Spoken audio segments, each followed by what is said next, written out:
سلام، خیلی خوش اومدید به کانال رپیکس گیم. امروز اومدیم با آنباکس پرو کنترلر 2 از محصول نینتندو.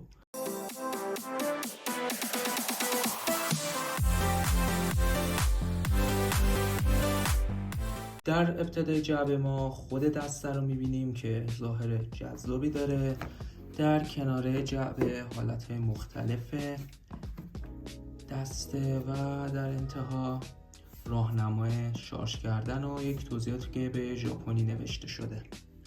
بریم خود دسته رو باز کنیم و ببینیم داخل جعبه چی هست. توش موزه ماما.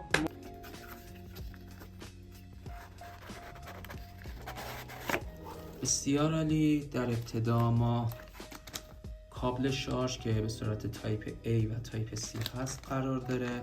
بهتر بود که دو تایپ C می بود، ولی خب تایپ A هست که از طریق داک دستگاه شارژ میشه. و در قسمت بعدی بخش جذاب جعبه، یعنی خود کنترلر رو مشاهده میکنیم.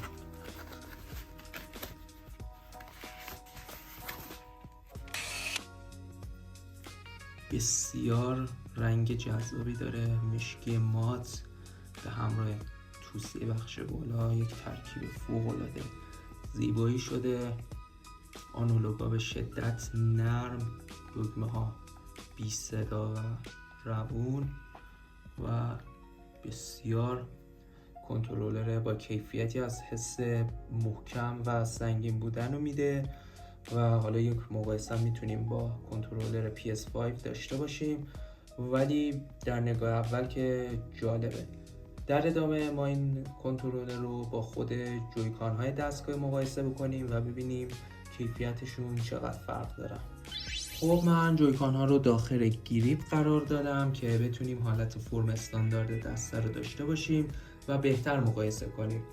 در نگاه اولی که داشتم، آنالوگ های جویکان یک مقدار کوچیکه و فاصله طی کردنشون تو که مشاهده میکنید کمه، در صورتی که در دسته پرو کنترلر 2 جویکان ها بزرگتر تو دستر و فاصله بیشتری رو دارن.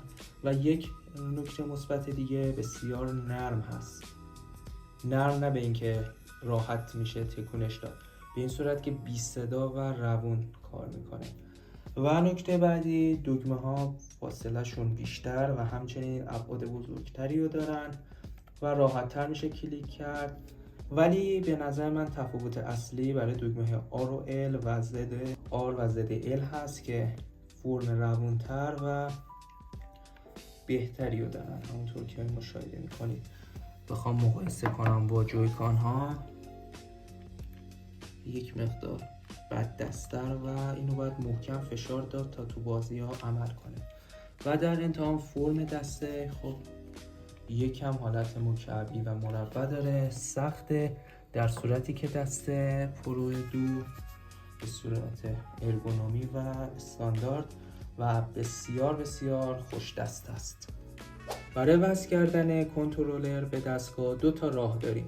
اول از همه با همون کابل شارژ ما اونو به داک وصل کنیم و دستگاه روی داک باشه، به طور کامل شناسایی میشه و با هم پیر میشن.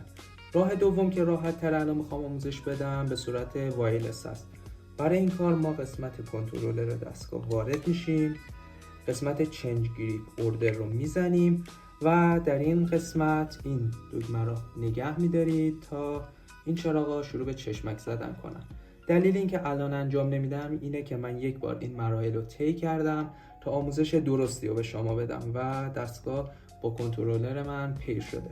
ولی به محض اینکه این چراغ‌ها شروع به چشمک زدن کرد، کنترلر اینجا شناسایی میشه و فقط کافیه دکمه A رو بزنید تا بتونید از کنترلر لذت ببرید و نینتندو رو با یک کنترلر بی‌نظیر تجربه کنید.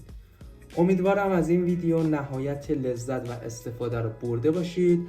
تا ویدیوهای بعدی حتما ما رو سابسکرایب و زنگوله رو بزنید تا ویدیوهای بعدی رو در جریان باشید. تا درودی دیگر، بدرود.